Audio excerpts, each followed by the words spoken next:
দর্শক, Hatil presents TVS ইনসাইটে আপনাদের স্বাগত জানাচ্ছি। আমি রিয়াদ হোসেন। বাংলাদেশের রপ্তানি পণ্য অথবা স্থানীয় বাজারে যে পোশাকের প্রয়োজন হয়, অর্থাৎ পোশাক রপ্তানি বা স্থানীয় বাজারে যে বিপুল পরিমাণের কাঁচামাল হচ্ছে তুলা, সে তুলার প্রায় পুরোটাই আমদানি নির্ভর। এই তুলার প্রাপ্তিটাকে সহজলভ্য করতে সরকার সম্প্রতি একটি উদ্যোগ নিয়েছে। এ বিষয়ে বিজনেস স্ট্যান্ডার্ডে একটি প্রতিবেদন প্রকাশ হয়েছে। প্রতিবেদনটি করেছেন বিজনেস স্ট্যান্ডার্ডের বিশেষ প্রতিনিধি জনাব জসিম উদ্দিন। আমরা এই বিষয়ে তার কাছ থেকে আজকে আরও বিস্তারিত শুনব।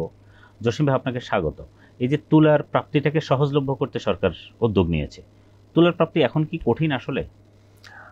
তুলার প্রাপ্তি এখন কম্পারেটিভলি সহজ, কিন্তু এটাকে আরও সহজ করার উদ্যোগ নিয়েছে সরকার। আর স্থানীয়ভাবে তুলার কিছুটা যোগানো হয়। আপনি জানেন যে প্রায় 2% তুলা আমরা কিন্তু লোকালি পাই। লোকাল যে আমাদের চাষিরা আছে তারা 2%। একই সাথে সরকারের একটা পরিকল্পনা আছে স্থানীয় উৎপাদনটাকে যেন 5% নেওয়া যায়। তো আমরা আজকে যেটা আলোচনা করতেছি সেটা হলো মূলত সরকারের যে সর্বশেষ উদ্যোগ, যেটা আমরা জানতে পেরেছি সেটা হলো তুলা যারা রপ্তানিকারক প্রতিষ্ঠান, বড় ট্রেডিং কোম্পানি, মূলত তুলা কিন্তু যারা বাণিজ্যটা করে তারা কিন্তু প্রত্যেকেই ইন্ডেন্টিং কোম্পানি। তো পৃথিবীর এরকম একটা বড় পুরাতন কোম্পানির নাম হলো কার্গিল ইন্ডিয়া। এটা প্রায় 160 বছরের পুরাতন। এই প্রতিষ্ঠানটি কোন দেশের? এটা আমেরিকা ভিত্তিক একটি 160 বছর পুরানো পারিবারিক প্রতিষ্ঠান, যারা কিনা হলো তুলা, কমোডিটি, খাদ্যপণ্য গ্লোবালি ব্যবসা করে। 170টা দেশে তাদের 70টা দেশে 125টা জোনে তারা বিজনেস করে। তো এরা বাংলাদেশ সরকারকে তারা একটা চিঠি দিয়েছে যে তারা বাংলাদেশে একটা বন্ডেড ওয়্যার হাউস করতে চায়। বন্ডেড ওয়্যার হাউস ফ্যাসিলিটির আওতায় কিন্তু তুলা আমদানি হয়, কিন্তু তারা নিজেরাই যারা সাপ্লায়ার তারা নিজেরাই এইখানে একটা বন্ড ফ্যাসিলিটি পেতে চায়, একটা তারা ওয়্যার হাউস করতে চায়।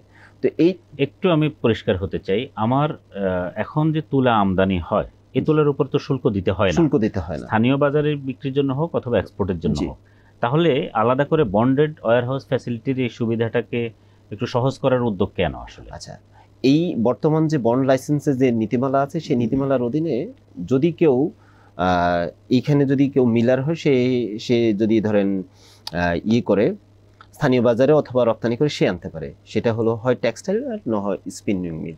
কিন্তু যে ব্যবসা করবে, যে হলো এতদিন সাপ্লায়ার ছিল, এখন সে যদি নিজে এইখানে এইখানে মজুত করে ব্যবসা করতে চায়, তার জন্য এই বিদ্যমান নীতিমালা এটা অ্যালাউ করে না। তাই এই রুলসটা অ্যামেন্ডমেন্টের একটা উদ্যোগ নিয়েছে সরকার। তো এটার পেছনে আরেকটু বলি আপনাকে, তারা যখন এই আগ্রহটা শো করছে, তারা আবার বাংলাদেশের যে ওয়াশিংটন ডিসিতে যে আমাদের এম্বাসি আছে সেই অ্যাম্বাসেডরকে তারা আবেদন করেছে, তাদের অ্যাপ্লিকেশনটা ওইখানেও দিয়েছে। অ্যাম্বাসেডর এটাকে আমাদের এনবিআর পাঠিয়েছে। গত 22 জানুয়ারি তারা ওয়াশিংটন ডিসি থেকে চিঠি পাঠিয়েছে। গত 11 মার্চ হলো এনবিআর চেয়ারম্যান তার পলিসি উইংকে এটা ফরওয়ার্ড করেছে, এবং এরপরে তারা অ্যাকশন শুরু করে দিয়েছে। আমরা গতকাল এটার সাথে যিনি খুবই ভালো জানাশোনা আছে এনবিআর এরকম একজন ঊর্ধ্বতন কর্মকর্তার সাথে কথা বলছি, ওনারা বলছে আমরা চেষ্টা করছি 2 সপ্তাহের মধ্যে যেন পলিসিটা অ্যামেন্ডমেন্ট করা যায়। এটার উদ্দেশ্য হলো এটা করলে উইন উইন সিচুয়েশন। কেমন উইন উইন? প্রথমত হলো আমার এইখানে সহজ প্রাপ্তি তুলার প্রাপ্তিটা সহজ হয়ে যাবে, সহজলভ্য হবে। দ্বিতীয়ত হলো এটাতে হলো লো প্রাইসে তুলা পাওয়ার সম্ভাবনা আছে, কারণ তুলা আপনি জানেন যে গ্লোবাল মার্কেট রেটে বিক্রি হয়। যেহেতু এইটা এখানে এসে মজুত হয়ে যাবে, আপনি যদি সস্তার সময় এই মুহূর্তে ধরেন তুলার দাম কমে আছে, এই মুহূর্তে কিনে রাখেন, না যখন ক্রাইসিস দেখা দেবে তখন আপনার কিন্তু সাপ্লাই নিয়ে কোনো সমস্যা নেই, এইখানেই আছে। এটা একটা। আপনি জানেন যে শিপিং লাইনে জট বাঁধে, অনেক সময় হয়তো আমাদের এন্ডে হয় অথবা সিঙ্গাপুরে হচ্ছে, যে কোনো জায়গায় হতে পারে। অথবা কোথাও ধরেন যেমন আপনার ভূমধ্যসাগরের কথা মনে আছে, হুতিরা যখন আক্রমণ করলো তখন শিপিং লাইনগুলিকে অনেক দূর উত্তমশা অন্তরীপ হয়ে ঘুরে আসতে পারতো, আমাদের এখানে অনেক দীর্ঘ সময় লাগতো। তো এইরকম অথবা যুদ্ধের মতো অবস্থা হলো, অনেক সময় ক্রাইসিস তৈরি হয়। এই ধরনের ভবিষ্যতে এই ধরনের সিচুয়েশনে তখন আমাদের এখানে তুলার প্রাপ্তিটা সহজ হবে এবং আমরা কম দামে পাবো। এটা আমার টেক্সটাইল মিলার অথবা গার্মেন্টস মালিকদেরও কম্পিটিটিভনেস বাড়াবে। অন্যদিকে আরেকটা, তাদের এই চিঠিতে তারা আরেকটা বলেছে যে যদি বাংলাদেশের চাহিদা মেটার পর যদি উদ্ধৃত কোনো তুলা থাকে, তারা এটা এখান থেকে পুনরায় আবার রপ্তানি করতে চায়, এই জন্য তারা বন্ডেড ওয়্যার হাউস ফ্যাসিলিটিটা চায়। তার মানে এটা পরিষ্কার হলাম যে আমাদের তুলা এখন আসে, বাট তুলার প্রাইস যেহেতু খুব দ্রুত আপ ডাউন করে, তুলার এই প্রাইস আপ ডাউনের কারণে যাতে যারা ইম্পোর্ট করেন তারা যাতে বিশেষ ক্ষতির মুখে না পড়েন, সাপ্লাইটা যাতে ডিসরাপ্ট না হয়, যাতে আনইন্টারাপ্টেড সাপ্লাইটা যাতে তারা পান, সেটি একটি বড় উদ্দেশ্য। এবং দামটাও যাতে সহনীয় পর্যায়ে রাখা যায়, হুট করে দাম বেড়ে গেল তার জন্য যাতে আমাদের রপ্তানিকারক অথবা স্থানীয় যারা টেক্সটাইল মিলার অথবা যারা পোশাক তৈরি করেন তারা যাতে ক্ষতিগ্রস্ত না হয়, এটা একটি গুরুত্বপূর্ণ বিষয়। আমেরিকার প্রতিষ্ঠানকে হুট করে তারাই প্রথম এটা চাইলো এবং তাদেরকে আমরা দিচ্ছি, এটা কি কোনো জিওপলিটিক্যাল বিষয় আছে এর পেছনে? আপনি জানেন যে তুলার মার্কেটটা মানে গ্লোবালি তুলার যে প্রাইস নির্ধারণ হয় এটা ইউএস মার্কেটের ইন্ডেক্স ধরে নির্ধারণ হয়। আপনি তুলার উৎপাদন বেশি হয় আফ্রিকান অঞ্চলে, কিন্তু তুলার মার্কেট নির্ধারণ করা হলো আমেরিকানরা, আমেরিকান ইন্ডেক্স অনুযায়ী। তো স্বাভাবিকভাবে কার্গিল যে প্রতিষ্ঠানটার কথা বললাম এটা হলো ওয়ার্ল্ডের one of the largest trader. তো এই কারণে তাদের আবেদনের প্রেক্ষিতে এটা করা হচ্ছে। এটা নয় যে শুধু তাদেরকে দেওয়া হচ্ছে, যদি বাংলাদেশের কোনো কোম্পানিও এরকম করতে চায় যে সে এখানে এসে ওয়্যার হাউস করে সে রাখবে, সে ব্যবসা করে, তার জন্য এই সুযোগটা থাকবে। মানে এটা তারা আবেদন করেছে বলে হচ্ছে, প্রতিষ্ঠান হোক অথবা ইভেন অন্য কোনো দেশের প্রতিষ্ঠান হোক, তারাও চাইলে এটি করতে পারবে। যেমন কালকে একটা প্রোগ্রাম ছিল ইকোনমিক রিপোর্টার্স ফোরামে, সেইখানে আমাদের পররাষ্ট্র উপদেষ্টা বলছেন যেহেতু তুলার শুল্কমুক্ত আমদানি হয়, এদেরকে যদি বন্ড ফ্যাসিলিটিস দেওয়া হয়, এটা যদি মিসইউজও হয়, যেহেতু রেভিনিউ হারানোর ঝুঁকি নেই, আমি মনে করি আমাদের সরকার দিতে পারে। এবং ওইখানে এনবিআর একজন কর্মকর্তা ছিলেন, উনি বলছেন যে আপনারা চাইলে যদি আগামী 7 দিনের মধ্যে তাদেরকে লাইসেন্স দিতে পারেন, তাহলে তারা আগামী 3 মাসের মধ্যে এখানে ব্যবসা শুরু করতে পারবে, মানে এই প্রতিষ্ঠান চালু করতে পারবে। তার মানে সরকারের ঊর্ধ্বতন থেকেও এটার প্রতি মানে পজিটিভ ইন্টেনশন দেখা যাচ্ছে। সেখানে উপদেষ্টা আরেকটা কথা বলছেন, আপনারা ইতিমধ্যে জেনেছেন যে ইউএস অনেক দেশের আমদানির উপর ডিউটি বসাচ্ছে। এটা দ্বারা উনি ইঙ্গিত করছেন মেক্সিকোর উপর 25%, চায়নার উপর মানে আগে থেকে যেটা আছে তার উপর অন টপ অফ দ্যাট আরও 20% ডিউটি ইম্পোজ করছে। আবার চায়না উল্টো ইউএস কটনের উপর 15% ডিউটি ইম্পোজ। এই যে পাল্টাপাল্টি ডিউটি চলছে, তো উনি মনে করছেন যে আমরা যদি তাদেরকে এই ফ্যাসিলিটিসটা দিই, তাহলে ইন ফিউচারে তারা যদি বাংলাদেশের উপরে যদি ফার্দার ডিউটি বাড়াতে যায় তখন একটু হেজিটেট করবে। কারণ আপনি জানেন যে এর আগে ইউএস কোম্পানিগুলোর একটা ছিল, আমাদের এখানে ডাবল ফিউমিগেশন হতো, বলইবল নামক একটা পোকা পাওয়া যেত এক সময়, সে ওইটার কারণে ফিউমিগেশন করতে হতো। ওরা যদি ফিউমিগেশন করে পাঠানো হতো আবার বন্দরে এসে আবার করতে হতো, এটা একটা ব্যয় সাপেক্ষ বিষয় ছিল। শুধু আমেরিকান প্রতিষ্ঠানগুলোর দাবির কারণে বাংলাদেশ সরকার এটা প্রত্যাহার করেছে। তো আমাদের একটা দাবি আছে তাদের কাছে, সেটা হলো আমেরিকান তুলা দিয়ে যে পণ্য তৈরি হয় সেটা যেন আমেরিকান মার্কেটে শুল্কমুক্ত প্রবেশাধিকার দেওয়া হয়।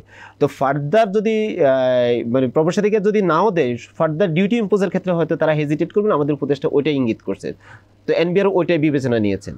আমাদের তো এখন তুলা সম্ভবত আমরা বছরে 80 lakh million bale, 80 lakh bale 80 lakh bale আমাদের তুলা আমদানি হয় বছরে, কিছু হয়তো কম বেশি হতে পারে।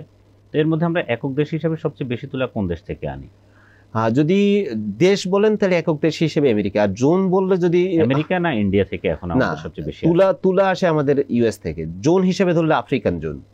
কিন্তু শুধু এই আমেরিকা থেকে আমরা বেশি আনি তা না, আমরা কিন্তু গ্লোবালি সবচেয়ে বড় তুলা আমদানিকারক হতে যাচ্ছে। আপনি জানেন যে 2023-24-এ বাংলাদেশ এনেছে প্রায় 46 লাখ বেল, আর একই সময় প্রায় 150 লাখ বেল নিয়ে গেছে হলো চায়না। কিন্তু এই বছরের যে প্রেডিকশন আছে, বাংলাদেশের 80 লাখ বেল হবে, আর চায়নারটা এটা কমে যাবে, চায়নারটা হয়তো 74 লাখ বেলে নেমে আসবে। তাহলে কি এমন হতে পারে যে বাংলাদেশের যুক্তরাষ্ট্র থেকে তুলা আমদানির পরিমাণ আরো বাড়তে পারে? হ্যাঁ, বাংলাদেশের যুক্তরাষ্ট্র থেকে তুলার আমদানির পরিমাণ বাড়তে পারে দুইটা কারণ। প্রথমত হলো এটা একটা তো যেহেতু আমেরিকান কোম্পানি আপনাকে হোম ডেলিভারি দেওয়ার জন্য অলরেডি সে চলে আসছে, মানে এটা ওয়ান কাইন্ড অফ আমাদের যে হোম ডেলিভারি সার্ভিসের মতো ওরা হোম ডেলিভারি দিচ্ছে আপনাকে।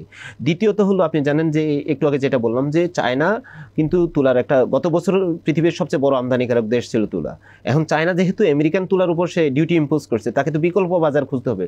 যেখানে 1.5 লাখ বেল 150 বেল বিক্রি হয়েছে গত বছর, 1.5 লাখ বেল 150 লাখ বেল বিক্রি হয়েছে গত বছর, এই বছর তারা 74 লাখ বেলে নেমে আসবে। তো এখানে একটা বড় ধাক্কা খাবে। তো সেই হিসেবে বাংলাদেশে এই জায়গাটাও একটা কম্পিটিটিভ অ্যাডভান্টেজ পেতে পারে। আমি এর আগে মিলারদের সাথে কথা বলছি, তারা বলছেন যে হ্যাঁ, যেহেতু চায়না বড় ক্রেতা, সে যদি না নেয় বাংলাদেশের জন্য এখানে একটা অপরচুনিটি ক্রিয়েট হবে।